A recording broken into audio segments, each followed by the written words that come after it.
Hi, I'm Rita Wilkins. So tonight is an interesting topic for many baby boomers who might be thinking about retirement. It's called 5 Tips to Stay Focused When You're Decluttering for Retirement. Of course, it could be used even if you're not thinking about retirement. But for many baby boomers in your 50s and 60s, you are thinking about what's life going to be like after work. A life filled with more fun, less stress, and maybe a smaller home, living with less work, less expense, and less stuff. So when you look around your home at all the stuff that you've accumulated after many, many years, you might be saying to yourself, I've got a lot to do. And so the how and the where do you start decluttering so I can downsize and have a simpler life with less, like similar to a minimalist, that starts to come to mind. So these top 5 tips that I'm going to share with you tonight will help you stay focused as you begin that decluttering journey, and in anticipation of retirement or of moving to a smaller home and having that simpler life with less, so you can have more time, money, those things that you've been wanting to do for a long, long time. So for many who are just starting that decluttering process, I have to tell you, it's easy to get overwhelmed because of the scope of the work that's ahead of you. And often you might start in one area, and then another area without finishing anything at all. So you get distracted, you lose focus, you get frustrated, and you want to give up because you think this is just impossible. So don't give up, just get motivated. So these 5 tips will help you stay laser focused so you can accomplish that goal of decluttering your home, either for retirement or just for your mental health's sake. So the first one, of course, is to have a clear vision for why you want to declutter and downsize. So many people are saying, I just want a new lifestyle.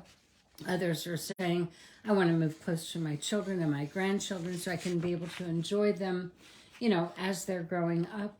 Some of you might just say, I want to travel more. I want to have many new experiences. Vision for the life that you want to live through decluttering will help you stay motivated when you get discouraged and you want to give up. So use your vision to remind yourself that it is worth joy, and keeping that positive attitude and that mindset about the decluttering process is just a tremendous lift to the process. It'll help you stay focused. And over that next 5 to 10, decluttering is emotional. And what this really means is accept the fact that you're overwhelmed. Decluttering is both physically and emotionally tiring. So as you're going through those boxes and all the things that maybe you haven't seen in many years, likely it's going to get emotional for you. Likely you're going to shed a few tears. So allow yourself to feel those emotions and recall those memories, whether they're good or they're bad, and take time to sort through what that feeling is and why you're feeling that. So for instance, the death of a spouse, kids leaving home, obviously there's a sadness associated with that. So you just need to feel those feelings, accept them for what they are, and then try to release those emotions so you can let go of not just the emotions, but also the stuff.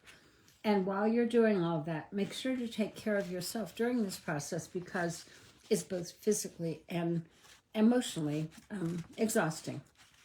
So the third thing to stay focused is to create a plan and follow that plan. I can't emphasize this enough. So when you have a big house, you're looking at the entire project as a whole, of course you're going to get overwhelmed. But if you develop what I call a whole house plan, and all you have to do is just draw a simple map of your house, and then you're going to designate where you want to start. Where you start is your choice, but I would maybe recommend starting in a simpler room like a guest room or a study that isn't quite as emotional. So develop that plan. Where are you going to start, and how will you move from room to room in that house? So it's room by room, shelf by shelf, drawer by drawer, closet by closet, until you've completed it. So this plan is essentially a roadmap. And your timeline with this plan is a discipline that reminds you that you've committed to this big project. It is possible and it's doable. So if you take the, simple steps of room by room, and if it's broken down into more bite-sized chunks, it definitely makes it more manageable for you. So have a plan, have a schedule, and have a timeline.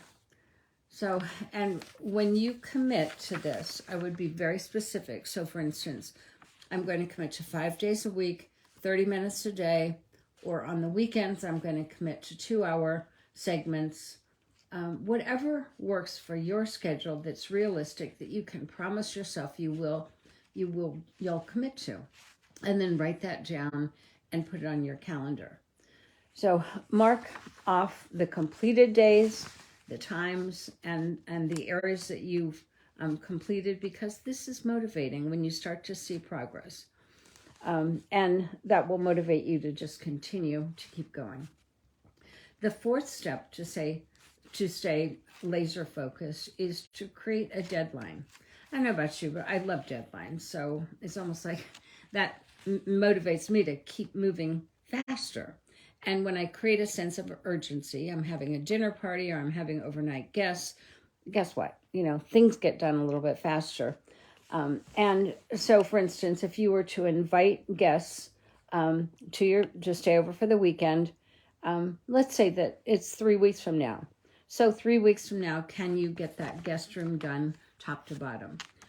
Whatever it is that motivates you, if it is deadlines, I would create this sense of urgency, because it speeds up the process and inspires you to complete, by that given date. And you can allow yourself to use this tip to inspire.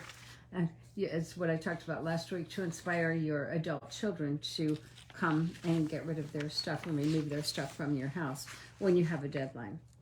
And then the fifth idea to help you remain focused while you're decluttering is to create a new normal for yourself, a standard of a clutter-free zone. So once you've done all of this work, once you have decluttered a particular room, declare that room a clutter-free room or a clutter-free area from now on. So it's a matter of raising your standards, that it's no longer acceptable to have that kind of clutter in that particular area. So you'll be surprised at how well this works. And after you do, a number of rooms, you're going to have a number of rooms that are clutter-free zones, and eventually you'll have a clutter-free house. So when you're ready to downsize in retirement, much of that heavy lifting then is already done. So I hope that these tips help you. And I want to tell you a quick story to just further motivate you if you are decluttering and downsizing for retirement. So a few months ago, I started working with a new client on a whole house decluttering project. She had tried many, many times before, unsuccessfully, and she just was at her wit's end. So I met with her each week for 7 weeks for 2 hours each session.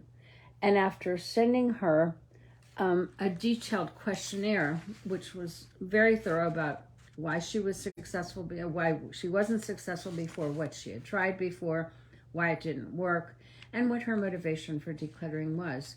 After I got that back, we together created a room by room decluttering plan where we disposed of, donated, or kept items throughout each area of her home. At the end of the project, which ended just like 2 weeks ago, she said, "Rita, when I first started, I had no confidence that I would ever succeed at decluttering. And now I feel empowered, I feel capable, I feel disciplined, and I feel empowered." So that's what can happen to you too. So she said, if I can do it, anyone can. So I hope that these tips will help you cross that finish line too, so you can start enjoying that simpler, less cluttered life. I will talk to you again next week. Have a great week.